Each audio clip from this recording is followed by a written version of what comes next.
దేవుని నామమునకు మహిమ కలుగును గాక. ప్రభునందు ప్రియులరా, మన ప్రభువు రక్షకుడునైన క్రీస్తు యేసు పరిశుద్ధ నామములో మీ అందరికీ శుభములు. 3వ తేదీ రాత్రంతా ప్రార్థన కదా. ఈరోజు జూలై మాసం 2025. దేవుడు నీతో చెప్తుంది, నీ ప్రార్థనలో బలపడాలని. ఏమంటున్నాడో తెలుసా? దేవునితో నీవు చేసుకొనిన మనవిని ఆయన దయచేయనుగాక. దేవునితో నీవు చేసుకొనిన మనవిని ఆయన దయచేయనుగాక. సమూయేలు మొదటి గ్రంథము 1వ అధ్యాయము 17వ వచనం. పూర్తి వచనం. ఈ వాగ్దానం ఎవరు చెప్తున్నారు? ఏలి. అంతటా ఏలి ఎవరితో? హన్నాతో, నీవు క్షేమముగా వెళ్ళు, ఇశ్రాయేలు దేవునితో నీవు చేసుకున్న మనవిని ఆయన దయచేయనుగాక అని ఆమెతో చెప్పారు. గో ఇన్ పీస్ అంట. నీవు సమాధానంతో వెళ్ళు, ధైర్యంతో వెళ్ళు, నీ విశ్వాసము నిన్ను స్వస్థపరిచి. ఇక్కడ ఒక అద్భుతమైన మాట మనము చూడగలుగుతున్నాం. ఏ విధముగా? హన్నా, పెనిన్నా, ఈ ఇద్దరు ఎల్కానాకు భార్య. పెనిన్నా అంటే ముచ్చు, హన్నా అంటే కృప. అయితే కథలోకి వెళ్తే హన్నా గర్భము దేవుడు మూసాడు, పెనిన్నా గర్భం దేవుడు తెరిచాడు. బహుశా పెనిన్నాని పిల్లల కోసం అంటే పెళ్లి చేసుకుని ఉండొచ్చు. హన్నా మొదటి భార్య. అయితే హన్నా అంటే అతి ప్రియమైనది ప్రేమ ఎల్కానాకు. 10 మంది కుమారుల కంటే నేను శ్రేష్ఠుడను కానా, అంత ప్రేమ. 2 పాలు ఇచ్చినప్పటికీ ఆ లోటుగానే ఉన్నప్పుడు ఈరోజు మనం ప్రార్థన చేస్తున్నాము, కానీ మన ప్రార్థన అంటే విశ్వాసము అన్నది నిరీక్షింపబడిన యొక్క నిజస్వరూపం. అదృశ్యమైనవి ఉన్నవి అనుటకు రుజువు. కానీ నువ్వు దేని కోసం అడుగుతున్నావు ప్రార్థన? ఏ విషయాలు ఎత్తిపెట్టడానికి నువ్వు అడుగుతున్నావు ప్రార్థన? ఏ విషయంలో దేవుని చిత్తం కనుగొనడానికి నువ్వు ఎదురు చూస్తున్నావు ప్రార్థనలో? అంటే మొట్టమొదట నీకేమి కావాలో అది నీకు తెలిసి ఉండాలి. నీవు అడిగే సంగతి బహు స్పష్టంగా నీవు అడగాలి. ఏ రోజైనా నాకు ఇది కావాలి అని రాసావా? ఉదాహరణకి నీకు కుమారుడు కావాలి అంటే, పోనీ పెండ్లి చేసుకోవాలి. అమ్మాయి అయితే అబ్బాయి ఎలా ఉండాలి, ఎంత జీతం ఉండాలి, ఏ విధమైన క్యారెక్టర్ ప్రవర్తన కలిగి ఉండాలి, ఏ రోజున గమనించగలుగుతున్నావా? అంటే మనము బయటవి చూస్తున్నాము, కానీ అంతరంగములో నీకంటూ ఒక ఆశ ఉంది కదా. ఆశ ఉన్నంతే పనికిరాదు, ఆశయముగా మారాలి. ఆ ఆశయముగా మారితే పనికిరాదు, ఆసక్తి కలిగి ఉండాలి. ద డీప్ డిజైర్ నీలో ఉన్నప్పుడు you can achieve whatever the circumstances, but the victory is yours, goal is yours. ఏ రోజునైతే నువ్వు దేవుని సన్నిధిలో దేవుని కోసం నిలబడడానికి ఇష్టపడతావు. ఇక్కడ మనము ప్రస్తుతపు కాంటెంట్ లో హన్నా స్పష్టముగా దేవుని సన్నిధికి వచ్చి తనకి ఎటువంటి కుమారుడు కావాలో, ఆ కుమారుడిని ఏమి చేయబోతుందో వాక్యాలు నేర్చుకుందామా? అంటే హన్నా స్థిరమైన మనస్సుతో వచ్చి దేవుని సన్నిధిని ఎన్ని పాయింట్స్ చెప్తుందో నేర్చుకునే ముందు, హన్నాకి ఈ కాంటెక్స్ట్ ఎక్కడి నుంచి దొరికి ఉంటుంది? న్యాయాధిపతులు 13వ అధ్యాయం 1వ వచనంలో కొంచెము ఇక్కడ రాయబడి ఉంది.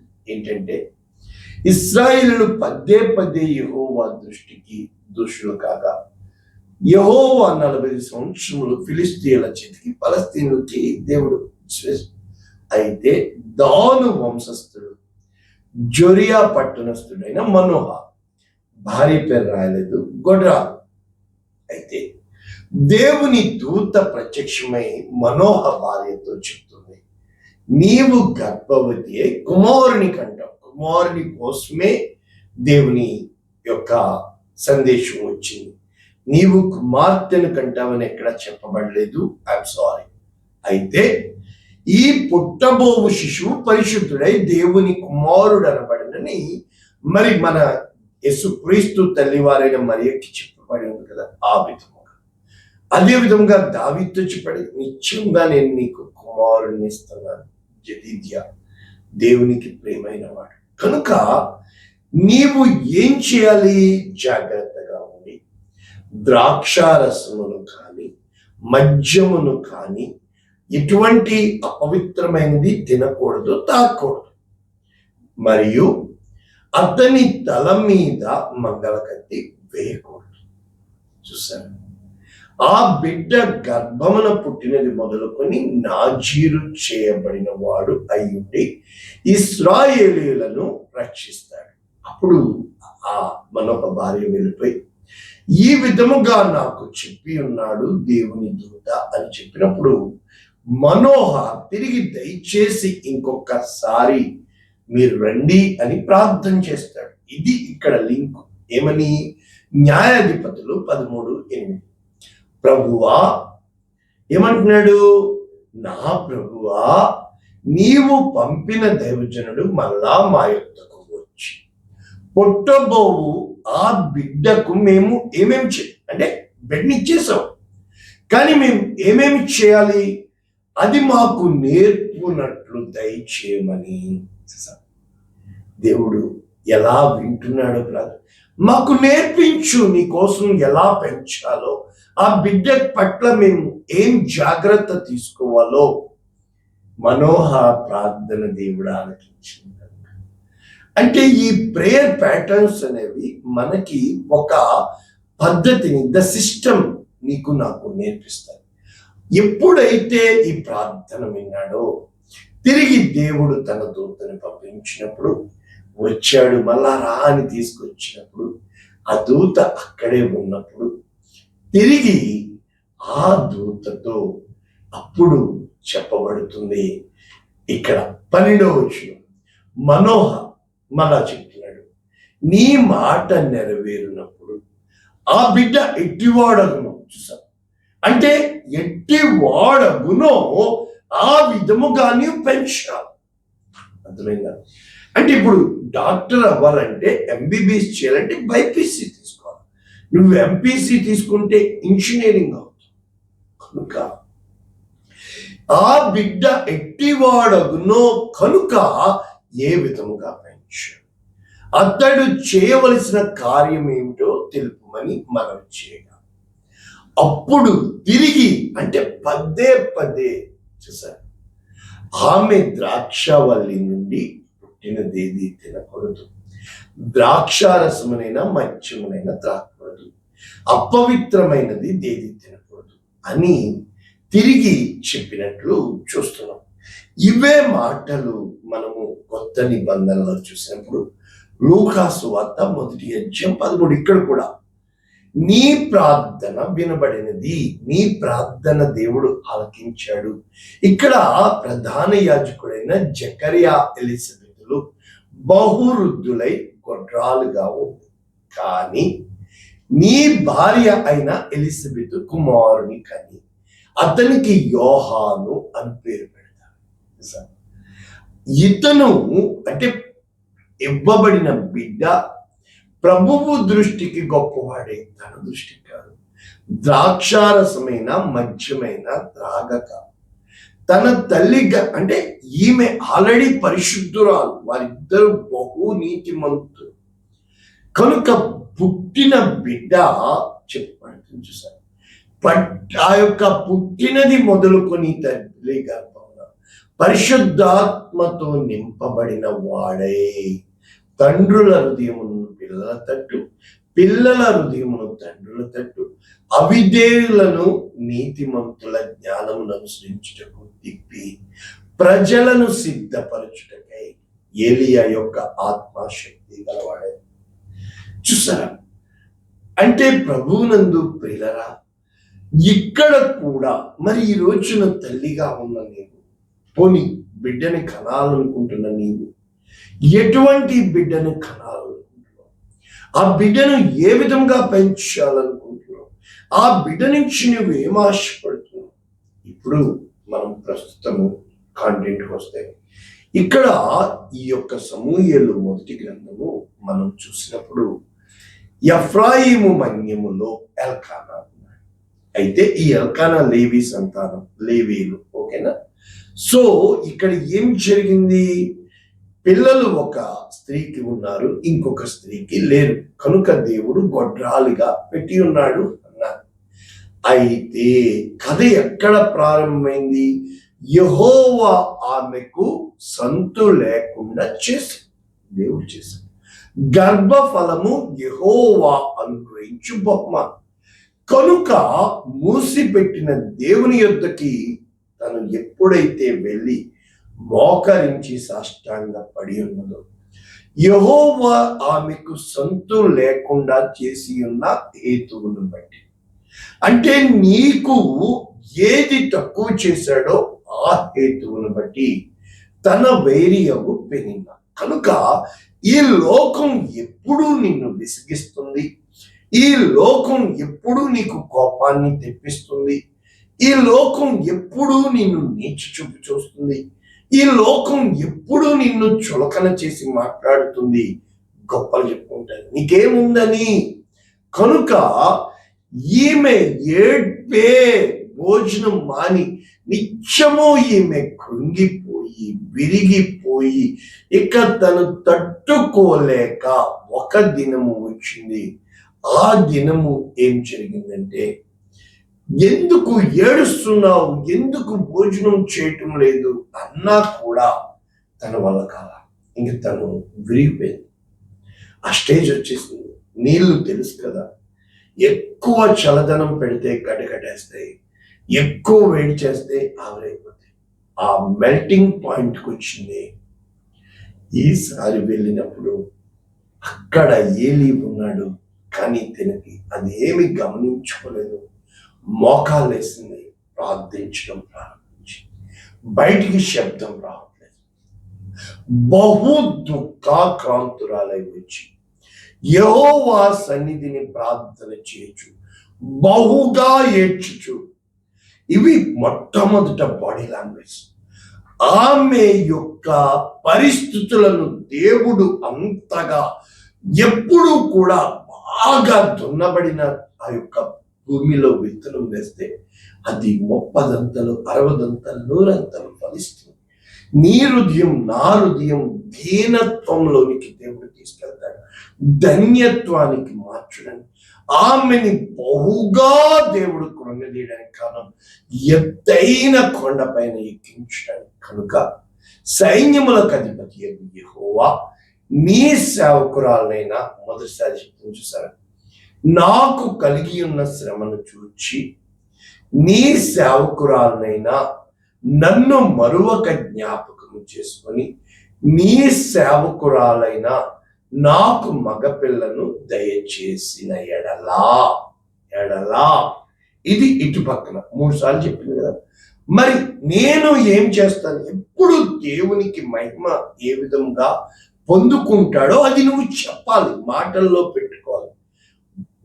దయచేసిన ఎడలా వాని తల మీదకి క్షౌరపు కత్తి ఎన్నటికీ రానియక, అంటే సమూయేలు కూడా ఏ రోజు మంగళ కత్తి వేయబడలేదు, సంసోనికి వేయబడలేదు.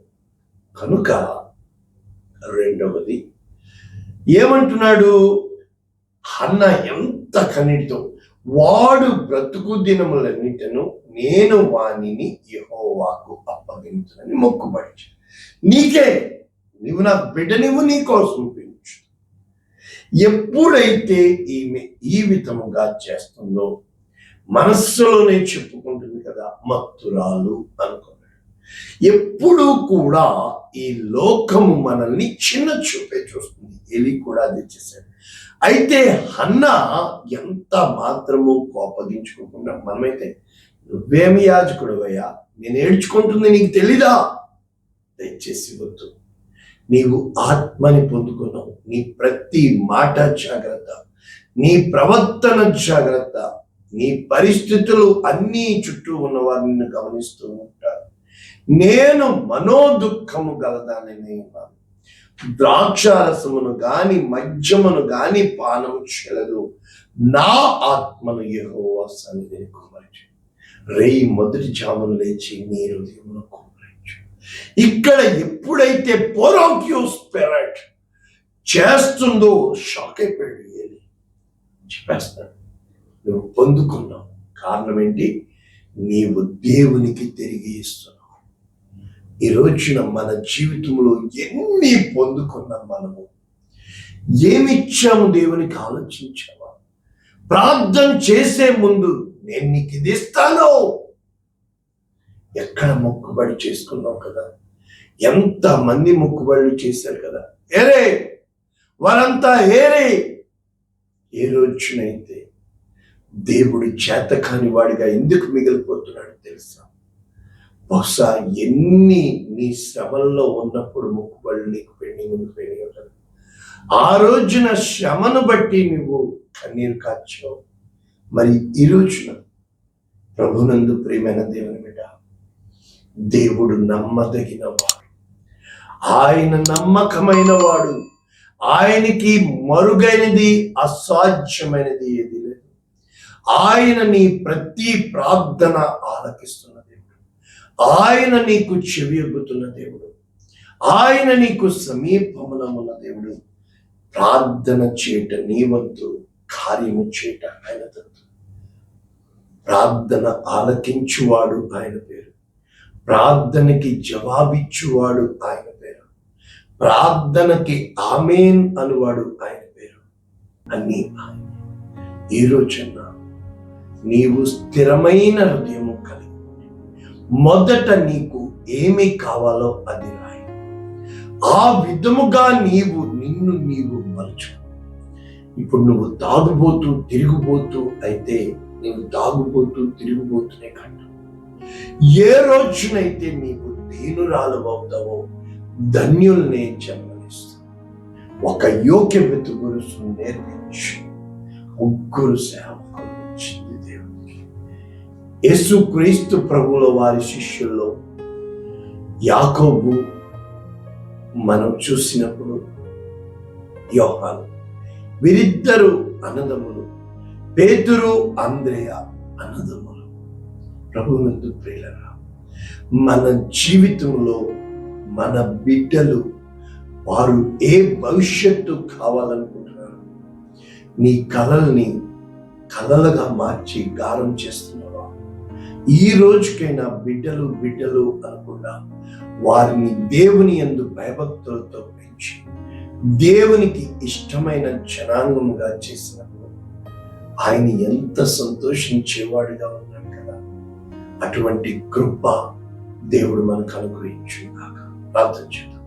పరిశుద్ధుడా, ప్రేమ కలిగిన తండ్రి, విత్తబడిన వాక్యమును నిండాలుగా దీవించమని, అనేక మందికి ఆశీర్వచనంగా చేయమని, సమాధానంతో నింపే దేవుడు అని, కృపా కనికరములు చూపించే దేవుడు అని, కార్యము చేసే దేవుడు అని, మేలు చేసే దేవుడు అని, యేసు అతి శ్రేష్టమైన నామమున నిండాలుగా వీరిని దీవిస్తున్నాము తండ్రి.